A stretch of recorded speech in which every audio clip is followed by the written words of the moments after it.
வணக்கம் அன்பர்களே, நான் உங்கள் கிச்சா பேசுகிறேன். Sorry uncle. மகாபெரியவாளை பார்ப்பதற்கு முன் பெக்கர், மகாபெரியவாளின் அருட்பார்வை பட்ட பின்னர் அங்கிள். ஒரு சுவாரஸ்யமான சம்பவம். அந்த சம்பவம் பற்றினது தான் இந்த பதிவு. அந்த சம்பவம் பற்றி மேலும் நம்ம தெரிஞ்சுக்கிறதுக்கு முன்னால் நம்ம சேனலை இதுவரைக்கும் சப்ஸ்கிரைப் பண்ணாதவங்க கண்டிப்பாக பெல் ஐக்கான் கிளிக் பண்ணுங்கள், சப்ஸ்கிரைப் பண்ணுங்கள். பால் பிரண்டன் மிஷன் என்று அமெரிக்காவில் ஒரு அமைப்பு இந்திய தத்துவ ஞானிகளை தரிசிக்க வேண்டும் என்ற வேட்கையுடன் பாரதம் வந்த பிரெஞ்சு பத்திரிகையாளர் பால் பிரண்டனை போற்றும் இயக்கம். பிரண்டன் மகாபெரியவாளை தரிசித்து அவர்கள் அறிவுரையின்படி ரமண மகரிஷியிடம் சென்று அவருடைய அருட்பார்வைக்கு இலக்கானவர். அந்த அமைப்பைச் சேர்ந்த மாணவர்கள் வருடந்தோறும் காஞ்சிபுரம் வந்து 10-15 நாட்கள் தங்கி மகாபெரியவா தரிசன வெள்ளத்தில் மூழ்கி போவார்கள். அந்த வருடமும் ஒரு கோஷ்டியினர் வந்தார்கள். ஒரு நாள் ஸ்ரீமடத்தில் அப்போதிருந்த பவழமல்லி மரத்தின் அடியில் அமர்ந்து தரிசனம் கொடுத்து கொண்டிருந்தார்கள் மகாபெரியவா.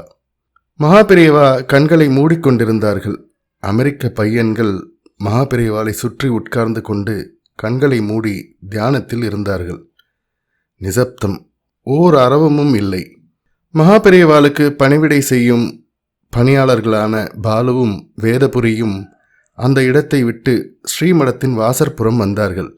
அப்போது ஒரு கார் வந்து நின்றது. நடுவயது தம்பதிகள், 3 குழந்தைகள் இறங்கினார்கள். குழந்தைகள் மேல்நாட்டு நாகரிகத்தில் ஊறிப்போனவர்கள் என்பது அவர்கள் உடையிலிருந்தே தெரிந்து கொள்ள முடிந்தது. வாசலில் நின்று கொண்டிருந்த பாலுவையும் வேதபுரியையும் பார்த்தார்கள். நீர்க்காவி வேஷ்டி, கட்டுக்குடுமி, பட்டையாக திருநீர், கழுத்தில் ருத்ராட்ச கொட்டை. அல்ட்ரா மாடர்ன் பையன்களுக்கு ஒரே இலக்காரம். யார் இவர்கள்? 10ஆம் பசலி பேர் வழிகள். உள்ளே யாரோ சாமியார் இருக்காராமே, அவரும் இப்படித்தான் இருப்பாரோ? Dirty people, uncivilised, fools, beggars, who are they? இந்த கிண்டலை கேட்டுக்கொண்டே பாலுவும் வேதபுரியும் போய்விட்டார்கள். அந்த 5 பேர்களும் உள்ளே சென்று மகாபெரியவா எதிரில் அமர்ந்தார்கள். குழந்தைகளின் பெற்றோர் கூட அதுவரையில் மகாபெரியவாளை தரிசித்ததில்லை. பட்டுப்புடவை வாங்க வந்த இடத்தில் ஒரு நண்பர் சொன்னதால் ஸ்ரீமடத்தை எட்டி பார்க்க வந்தவர்கள் அவர்கள். இது என்ன, சுவாமிகளை சுற்றி வெள்ளைக்கார சிறுவர்கள் கால்களை மடக்கி உட்கார்ந்து கொண்டு கண்களை மூடிக்கொண்டு தியானம் செய்து கொண்டு? அமெரிக்காவிலிருந்து வந்த இந்திய குழந்தைகள் அமெரிக்காவிலிருந்தே வந்த குழந்தைகளுடன் கிசு கிசு குரலில் பேசத் தொடங்கின. எங்கே இருந்து வந்திருக்கிறீர்கள்? இங்கே என்ன விசேஷம்?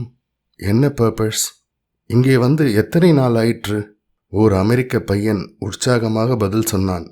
ஒரே பர்பஸ், மகாபெரியவாளை தரிசனம் பண்ணணும். அதற்காகவே வந்தோம். தெய்வத்தின் அவதாரம் இந்த சுவாமிகள் என்று நாங்கள் நம்புகிறோம்.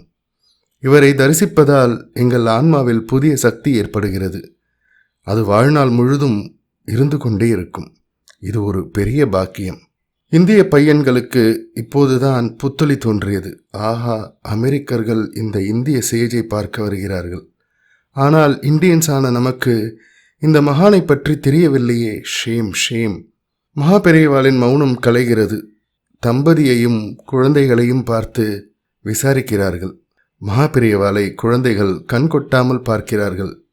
ஏதோ ரசவாதம் நிகழ்கிறது. இனி இந்தியாவிற்கு வந்தால் இந்த மகானை பார்க்காமல் திரும்பி போகக்கூடாது. பிரசாதம் பெற்றுக்கொண்டு போகிற வழியில் மடத்து வாசலில் பாலுவும் வேதகிரியும் எதிர்படுகிறார்கள். அதே டர்ட்டி பெகர்ஸ். மகாபெரியவா தரிசனத்திற்கு பின் இவர்கள் டர்ட்டி இல்லை, அன்சிவிலைஸ்ட் இல்லை.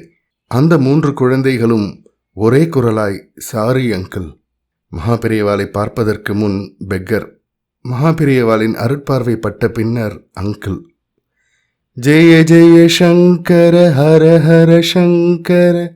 இந்த பதிவு உங்களுக்கு பிடிச்சிருந்தா லைக் பண்ணுங்க, ஷேர் பண்ணுங்க, கமெண்ட் பண்ணுங்க. மறக்காம பெல் ஐக்கான் கிளிக் பண்ணுங்க, சப்ஸ்கிரைப் பண்ணுங்க. நன்றி அன்பர்களே.